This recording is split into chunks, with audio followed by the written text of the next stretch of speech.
Okay, so real quick, I thought we would show you the difference between the stock ring and pinion and the Yukon ring and pinion that we're putting in the Gladiator. So these are the stock Rubicon 410s. These are Yukon 513s. So upon looking at the two pieces here, obviously you can tell that this gear is going to be a lot stronger than this one, because if you look at the thickness of the tooth here, it's probably 1.5 times as thick here, and then if you look down in the root of the tooth down here, it's a lot bigger. So, and then these teeth are just a tiny bit shallower than these, so this is just a much stouter tooth. And then also along the lines of the pinion gear, these teeth are a lot smaller, so you have a little bit more thickness here in the tooth itself, and then you have a lot less height, which basically means there's not as much leverage. So of course, you know, everybody's heard the internet rumors that because the pinion is smaller, it's going to be weaker. Over the years, regearing vehicles, I've personally been regearing vehicles since 2011. We've used a ton of Yukon ring and pinions, and because this is smaller doesn't necessarily mean it's weaker. They've really done a good job of you know, putting the strength back in this tooth and making these teeth pretty robust. So this ring and pinion, I have no reservations about running this at all in my Gladiator on 37s, and I'm pretty hard on this Jeep, so I don't think there's going to be an issue, and I'll stand behind my choice here. But Yukon makes really nice ring and pinions, and they give us fabulous service at our shop. Another thing, last year I had an opportunity to become a Yukon Master Installer. I went and took their Yukon training class that they had. So right now I'm one of a few in the country that's actually a Yukon Master Installer. There were supposed to be 2 or 3 more classes, but they all got cut off due to COVID. So hopefully Yukon will be able to get that program up and running this year, and get some more of us certified across the country with doing these ring and pinions. We got this all set up, and our front axle pushes on this side. So if you take a look at our pattern that we've got, we're nice and centered, and we're on the full flank of the tooth, and we got a nice square pattern on there, which for a contact pattern is really good. These are a little bit harder to set up because these teeth, we talked about this before, these teeth are kind of short and fat, and they're a little bit thicker right in through here, so it's to make up for some strength having the different size gears. So basically we have a nice drive pattern. And then over here we have a nice full coast pattern. So set up pretty good, and that should work really good for us in the Jeep. And these ones, this particular gear set up really nice without a lot of fuss. I've had some gear sets before that took a while to set up, but these set up really nice. So we'll go ahead and get this put back in the Jeep for the final time. Okay, so far what we've done here is we did our initial setup. We have new bearings on the carrier, new ring and pinion, new ring gear bolts are all torqued and Loctited in. And then on the pinion, we have the inner pinion bearing is put on the pinion, but we're using a setup bearing on the outer part of the pinion, and that's been ground out so I can take it apart. So basically I've taken this apart and got everything set to where the backlash is correct and the pinion depth. So now I'm going to take it all apart, put everything together for the final time, and we'll go ahead and assemble it and in a finished product.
Okay, so now that we got everything blown back apart, we have this bearing that's been put on the pinion gear, and this bearing was my setup bearing, and this has just been honed out so you can take this on and off a few times while you're working on these different axles. And then up here, this is how you control pinion depth, is right here on the inside pinion race. I have the outside of that ground out so it slips in and out, so we can take it apart many times. So in this particular application, it used the stock 45 thousandths pinion depth shim. Happened to be the right shim for this particular ring and pinion to get us a good optimal pattern. So now what I'll do is I'll take my setup race and my setup bearing, and I like to set those aside so they don't accidentally get put in the Jeep. Now what I'm going to do is basically get this all set up. I have to take the actual pinion race, which is the one that's unmodified, and we need to drive that pinion race into the housing with our pinion depth shim. So what we're going to do now is we're going to take a race driver, and Yukon makes these really awesome race drivers so that you can basically pound these races into the housings. So the one thing you don't want to do, which is what I see a lot of people do, is they'll take like a punch and they'll just use a punch to, you know, hit the edge of these bearings to try to push them in. And these are really tight in the housing. So basically you don't want to do this because it creates a flat spot or a dimple on your race here. So that's definitely a no-no. So you definitely want to, if you're going to do this, you want to get the proper tool, which is these really awesome race drivers that Yukon makes. So what I'm going to do is go ahead and get this ready to go into the housing. Get my hammer. We're going to make sure that we put our shim in. Shim goes in first, and we'll put our new bearing race. Get it kind of started there. Basically, just take our race driver, and we'll basically just put this in.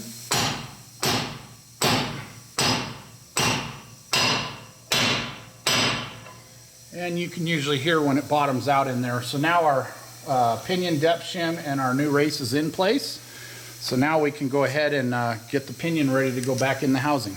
Okay, so real quick before I put this together, I like to, on these high pinion axles, of course the JKs, we did this for years with the high pinion JKs, but we also have a high pinion axle here, and what we don't want to do is run this pinion dry for the first couple of miles that we run the Jeep. So the one thing that I like to do is I actually like to put a little bit of oil on the bearings and get them lubricated before they go in the vehicle.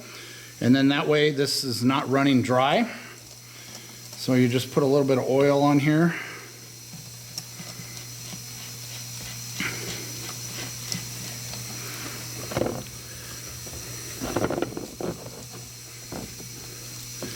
A little bit of oil on this one, and we'll get a little bit of oil on this one,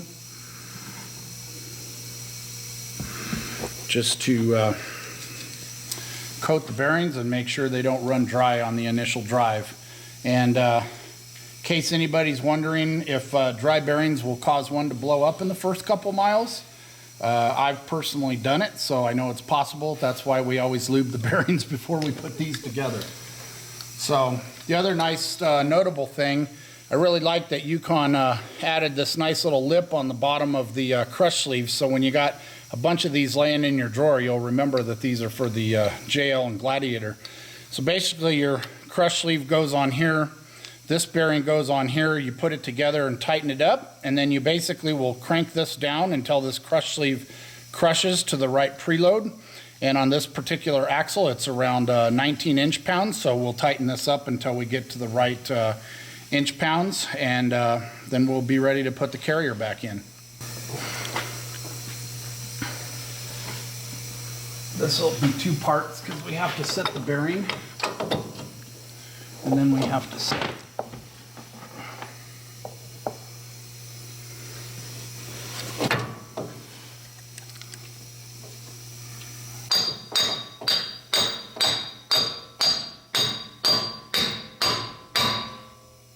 Okay, so basically what we're doing here is we have to get this bearing seated a little bit in on this pinion. Now this bearing has not been hogged out.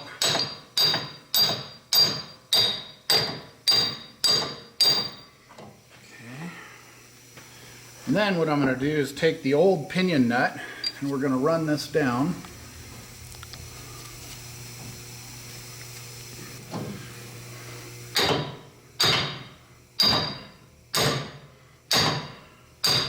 Okay, so basically this step is we're going to put this bearing and set it all the way down to the crush sleeve so we can snug this up a little bit.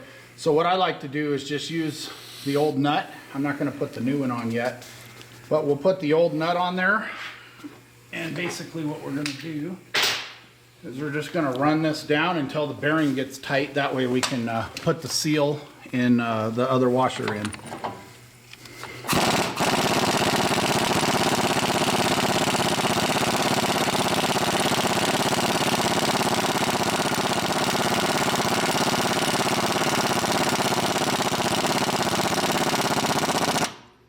So when you feel it tighten up, see we still got some slop in here, and that's because this yoke is now up against the crush sleeve. So what we're going to do is pull this old nut off, pull the yoke off, we can drive in the seal and get everything else ready, then we can tighten this down.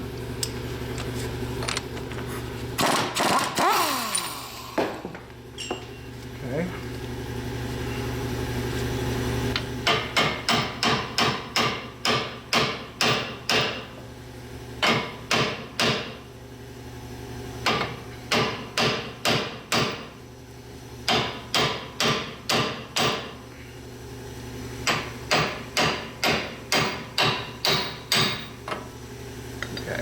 Now that we have the yoke off, the bearing is seated now, so this can't fall apart. We'll go ahead and clean this up and put our pinion seal in, and then we can go ahead and final assemble it. Well, basically now we're going to put our pinion seal in, and we have a nice little pinion seal driver for this.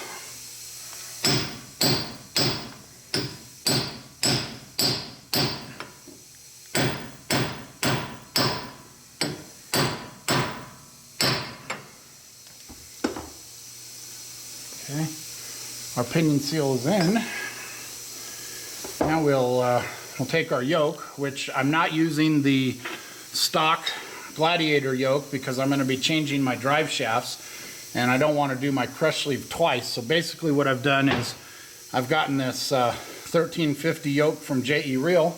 We're going to install everything with that yoke because that's the one we're going to use for our new drive shafts that we're also installing.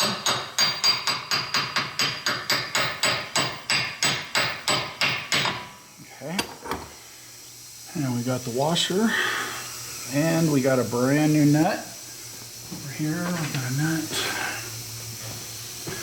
So basically, even though we have a brand new lock nut, I like to put a little bit of red Loctite on there to make sure this thing doesn't ever come apart, because we're going to be wheeling it hard. And so we add a little bit of Loctite to that.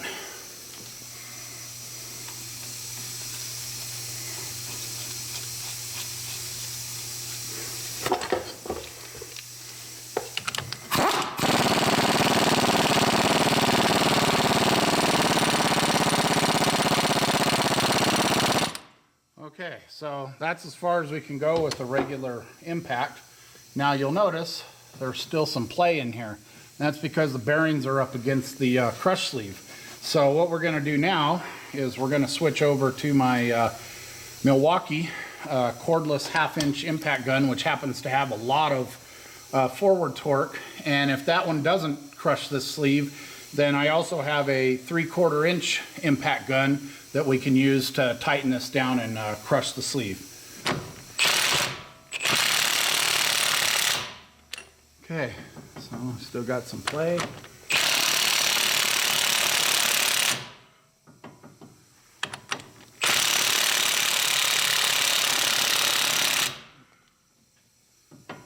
Yeah, still lots of play. So this guy's not going to do it today, so let me get my big stuff out.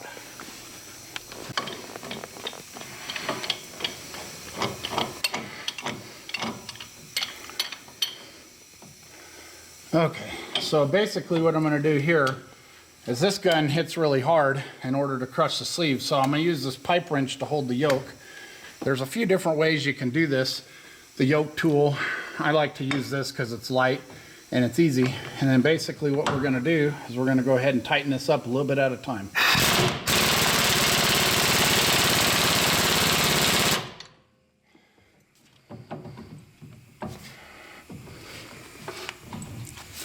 Okay, see, we still got a little bit of play in there. So basically we'll go a little bit more.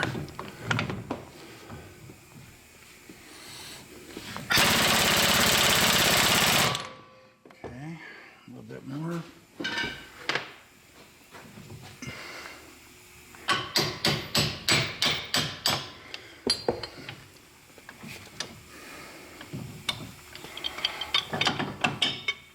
Out of the way. So still got a little bit of play left in there, so we'll just, you want to sneak up on this crush sleeve. You don't want to do it all at once and go too far, or else you have to take it back apart and start over.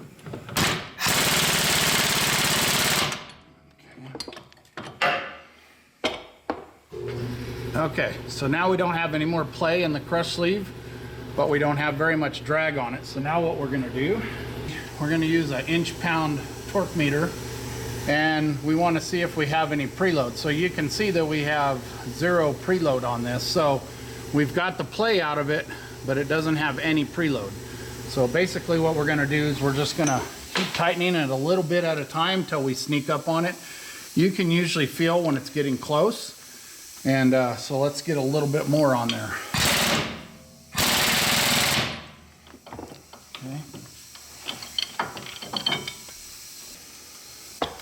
There we go. Now we're starting to get a little bit of load on that. So now what we'll do is we'll take this guy and that